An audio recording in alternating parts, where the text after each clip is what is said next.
Yo, what is going on, guys? Average Player here with my ban list prediction.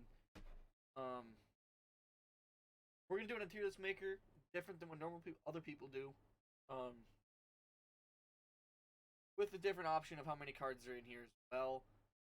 Sorry if my sounding a little weird. I feel a little off. So we're gonna try to make this video go as fast as possible. My cards they're gonna be going on this ban list as you can see. Like I said, not very many cards, but we're gonna start it off. Right at Aramis here. I'm gonna do the same thing with Water Enchantress of the Temple here. I think either one or both of these are going to be getting semi-limited just to start things off with their engine getting hit. It's one of the most prominent engines in the game. Now, there's a chance that it doesn't get hit because it is newer, but still, if this engine got hit, it really wouldn't surprise me because an engine that can start off with a Foolish Burial or just opening one of these cards in your hand and making a free negate and a pop, not a pop, a bounce. A little strong. That's why I think they're going to start off getting semi-limited. Eventually, one of the cards is going to end up getting limited, while the other card's probably going to stay at 2 or 3. So, if it were up to me, I don't know which one would be, but one of these cards would end up getting. Next, we're going to talk about Artifact Scythe. Get this card out of here. Now, I've watched other Banlist prediction videos, and, I'm going to have to go with what other people are saying, and I completely agree. I've already made a recording once, and I didn't like it, so I'm remaking it on tier list maker, as you guys can see. Um, and I had Scythe banned anyway, but banning Scythe stops degeneracy. Cards that already lock your opponent out from playing the game, like Utopic Zexal and Very Fair Dragon, or True King of All Calamities, are already banned. So banning Scythe makes sense to me because that makes sure where your opponent can actually play from their extra deck. Now, you could say ban Dagda, but Dagda isn't the issue because even though you can freely make Dagda, it can be negated by Effect Veiler. Now, Scythe, it can't be because when it's summoned from the graveyard, all it takes is another card to do so. It summons itself off of its effect. I know the cards out there that can stop that, but take into account you got cards like Beatrice that can just dump this card from your deck to the graveyard, and Baron on the floor can revive it anyway. Synchro-based decks can play this card pretty easily at that case. So, I just say flat out ban it. Next is Helk. I feel like it's going to get banned. It's been dodging the ban list for a while, honestly. Helk is really good and basically almost generic. It takes one tuner, one non-tuner monster, or one tuner and another tuner. As long as it includes a tuner. Take this guy. And he summons a tuner deck, which is pretty strong. Sky Strikers play this card to basically go up into their access code play with Celine. All they have to do is play Effect Veiler. It's not really a big disadvantage to Sky Strikers at all. And Based plays this card as well as Rocket Dragon Link. It just gives them free cards. This card is pretty dumb, but I feel like it's been a while and it's probably going to get banned now.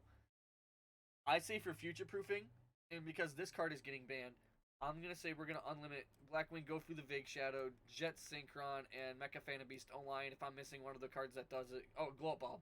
Glow Up Bulb is going to be on this list too because those cards are fine on their own. They're just abused because of Helk, because they're summoned out with Helk and they can recruit themselves from the graveyard, giving you more advantage. There's that. Next is Crystron Helky Fibrax, not Helky Fibrax. Wow, Heavy Metal Foes Electromite. Now, Electromite is super good, but as we're slowly unbanning the Pendulum strategies, even though DDD is already a top deck, I don't think DDD would necessarily play this card because they're not really playing very many Pendulum cards. This card wouldn't make the Pendulum strategy too broken or over the top. Electromite, I feel like would be good coming back, at least to test the waters. If Konami feels like the card is too much, and they can ban it again. But if it's not going to do anything, which I think it's not going to do anything, it should come back to 1. Next is going to be Scapegoat. I know we're not really going in order. It's just how Banlist, or the tier list, made it. Scapegoat, going to be unlimited. It's already at 2. It's going to 3. It's not doing anything. Next is going to be Orcust Harporer. It's about time for this card to come off the ban list. Orcust aren't doing anything with a decent level 4 in Gearsu. Harporer being a special summon from the deck basically just helps the deck out a little bit, but still a board of Babel, Crescendo, and either a Link Monster or Dingirsu, or Link Monster and Dingirsu isn't really much to write home about nowadays. Even though it does help Orcust become a splashable engine, I do not think that this card is really too strong. I feel like this card is, at least to come back to 1, it's probably going to stay there. If we were at 3, the card would be a little bit more of a problem, but 1 is good. Next card, banned. Predaplant, Vert, Anaconda. Now, this hurts a lot of decks that play it. But the decks that play it really don't need it. This card is just a little bit extra. Now, this hurts the decks that want to be able to splash those fusion strategies like Branded Fusion and Fusion Destiny and Red Eye's Fusion, Shit All Fusion, whatever you want to play. All those cards are now going to be less available to players because Earth Anaconda would just send it to the graveyard and make whatever fusion monster you wanted to designate. Destiny, you're making DPP, Red Eye's Fusion, you're making Dragoon. And this card's dodged the ban list for a few ban lists now, but everybody's been calling for this card to get banned, and I agree. This card, even though I play it, is pretty degenerate, pretty broken, and it's also part of the reason why Scythe here should also be getting banned.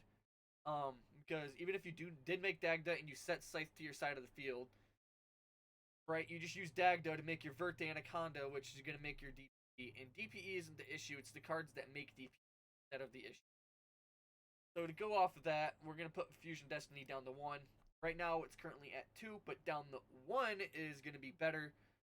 Fusion Destiny is 100% the better fusion card in the game besides Branded Fusion, but Branded Fusion locks you into fusions. Fusion Destiny just says you can't summon for the rest of the turn after you activate this card.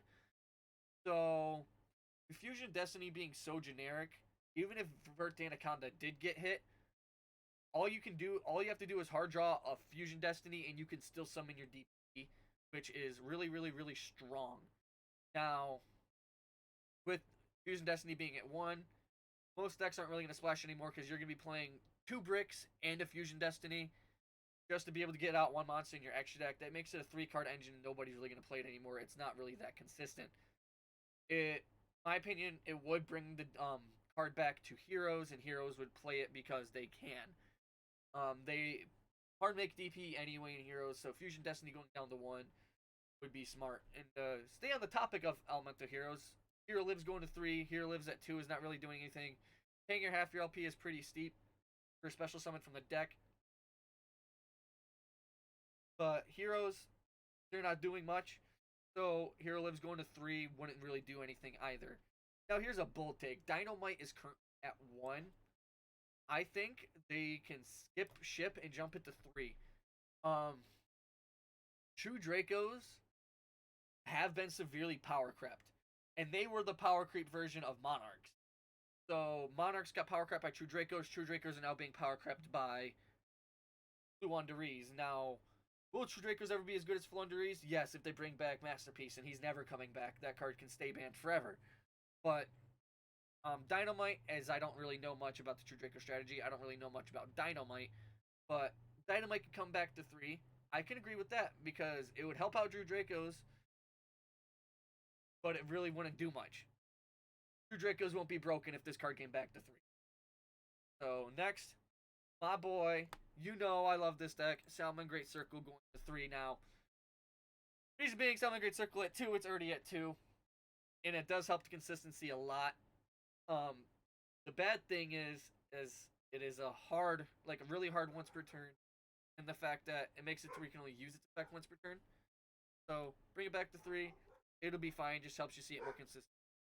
Anyway, please drop a like, comment, and subscribe. If you guys feel like any other card should be on this list, tell me where it should be.